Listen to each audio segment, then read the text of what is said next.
रात के करीब 9:30 बजे थे। पहाड़ियों के नीचे फैला वो जंगल काला और गहरा था। हवा में नमी थी और झिंगुरों की आवाजें किसी चेतावनी जैसी लग रही थीं। अजय और मोहन मोटरसाइकिल पर उसी रास्ते से गुजर रहे थे। उनकी बाइक धीरे धीरे उछलती हुई मिट्टी के रास्ते पर चल रही थी। भाई, ये रास्ता ठीक नहीं लग रहा। तूने कहा था शॉर्टकट है। हाँ है तो, बस जंगल पार करते ही गांव आ जाएगा। रात के टाइम जंगल में कौन जाता है यार? डर गया क्या? तभी बाइक की हेडलाइट झपकी और बंद हो गई।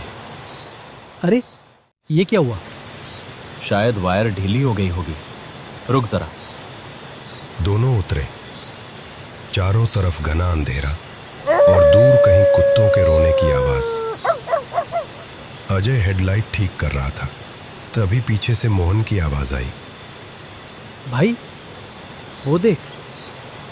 अजय ने पीछे देखा। थोड़ी दूरी पर पेड़ों के बीच एक झोपड़ी थी जिसमें दीपक जल रहा था। लगता है किसी लकड़हारे की झोपड़ी है। रात के वक्त जलता दीपक, कुछ गड़बड़ है। चल पूछ लेते हैं, शायद लाइट ठीक करने में मदद मिल जाए। दोनों झोपड़ी के पास पहुंचे। अंदर से किसी के गुनगुनाने की आवाज आ रही थी।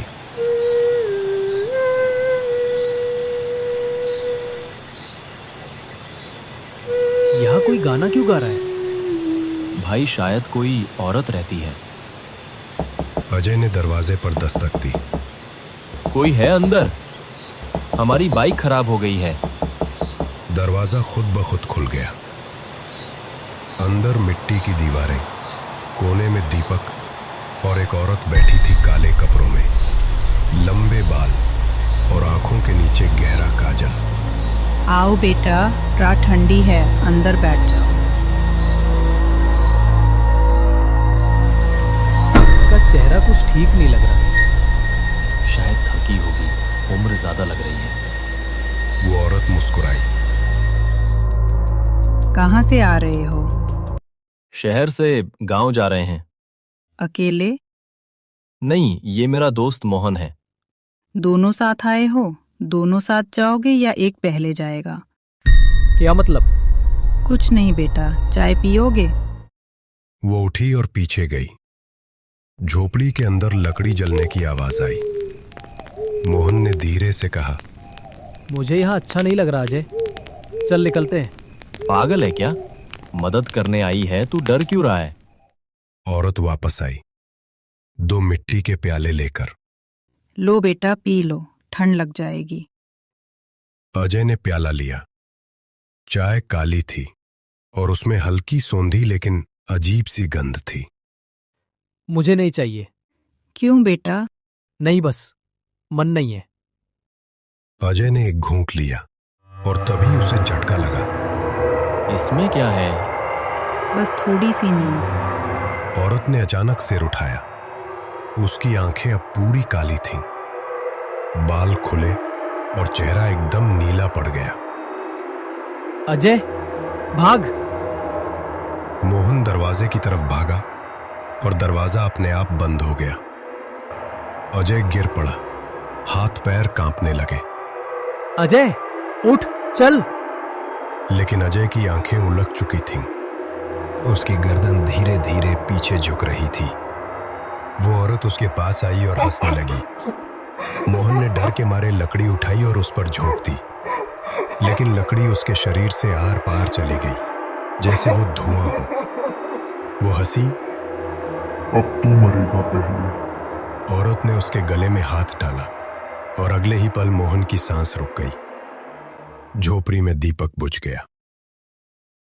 अगले दिन गांव वाले जंगल से गुजर रहे थे। उन्हें रास्ते के किनारे एक खाली बाइक मिली। पास में जमीन पर मिट्टी से लिखा था, झोपड़ी में मत जाना। गांव वालों ने खोज की। झोपड़ी तक पहुंचे। अंदर 2 कप पड़े थे, लेकिन किसी का निशान नहीं। दीवार पर खून सने हाथ के निशान थे। वो फिर किसी को ले गई, काजल वाली टायन। 3 महीने बाद एक नया फॉरेस्ट ऑफिसर विक्रम आया। उसे रात की गश्त करनी थी। साथ में उसका सहायक रवि था। साहब, इस इलाके में रात में गश्त नहीं करते। कहते हैं झोपड़ी में डायन रहती है। बकवास, डराने के लिए बनाते हैं लोग ये कहानियां। रात के 10:30 बजे दोनों जीप लेकर जंगल में गश्त लगा रहे थे। अचानक गाड़ी की हेडलाइट बंद पड़ गई। साहब, अब क्या करें? कोई बात नहीं, सामने वो झोपड़ी दिख रही है, वहां रुकते हैं। वो झोपड़ी वही थी। अंदर दीपक जल रहा था। ये तो वही झोपड़ी है। उन्होंने दरवाजे पर दस्तक दी। दरवाजा खुला है बेटा। अंदर वही औरत थी। चेहरा काला, आंखों के नीचे गहरा काजल। हम फॉरेस्ट डिपार्टमेंट से हैं। यहाँ रात में कौन रहता है? जो चले जाते हैं वही रहते हैं। क्या मतलब? तुम देख लोगे। दीवार के कोने में एक पुराना संदूक रखा था। विक्रम ने टॉर्च मारी। उस पर लाल धागा बंधा था। इसमें क्या है? मत खोलो बेटा, इसमें मेरी यादें हैं। कानून के हिसाब से हमें देखना पड़ेगा। उसने संदूक खोला और अंदर देखते ही वो बुरी तरह सहम गया। अंदर 2 सूखे इंसानी दिल थे। साहब, भागिए! तभी झोपड़ी की हवा बदल गई। दीपक बुझ गया। उस औरत के बाल चारों तरफ उड़ रहे थे। तू कौन है? मैं वो हूँ जिसे जिंदा जलाया गया और जो अब हर सांस का बदला लेती है। विक्रम ने बंदूक उठाई, गोली चलाई, लेकिन वो औरत हवा में गायब हो गई और पीछे से उसके हंसने की आवाज आई। विक्रम और रवि भागने लगे। बाहर का जंगल अब और गहरा हो गया था। पेड़ खुद झुकते जा रहे थे, जैसे उन्हें पकड़ना चाहते हो। साहब, वो पीछे है। भागते रहो। अचानक रवि ठोकर खाकर गिरा। वो उठा तो देखा, उसके पैरों में किसी ने बाल लपेट दिए थे। वो खींचा गया झोपड़ी की तरफ। साहब, बचा लो! तीसरा मिल गया। विक्रम भागा, पर जंगल का रास्ता अब था ही नहीं। चारों तरफ धुंध और पेड़ों पर लटके हुए सफेद धागे। वो हांफते हुए गिर पड़ा। अचानक झोपड़ी उसके सामने फिर से खड़ी थी। कहा था ना बेटा, दोनों साथ नहीं जाओगे। क्या चाहती है तू? तुम्हारी बलि। वो पास आई। उसके बाल जमीन से खिसकते हुए विक्रम के गले तक पहुंचे और फिर बस एक चीख गूंजी। सुबह के वक्त फॉरेस्ट टीम ने रिपोर्ट दी, विक्रम और रवि दोनों गायब हैं। जीप जंगल के रास्ते पर खाली खड़ी थी और पास की मिट्टी में लिखा था, 3 दिल अब मेरे पास हैं। गांव वाले बोले, काजल वाली डायन फिर जाग गई है। अब कोई उस जंगल में नहीं जाता। कभी कभी रात में हवा चलती है तो झोपड़ी की खिड़की से गुनगुनाने की आवाज आती है। कहते हैं वो औरत असल में गांव की ही थी, काजल नाम की, जिस पर शक करके गांव वालों ने उसे डायन कहकर जिंदा जला दिया। मरने से पहले उसने कहा था, मैं अपना बदला लूंगी।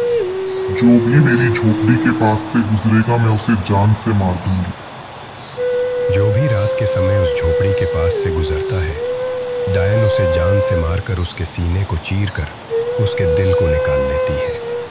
और हर बार वो दीपक फिर जल उठता है, किसी मदद ढूंढ रहे अजनबी को झोपड़ी के अंदर भेजने को मजबूर करने के लिए।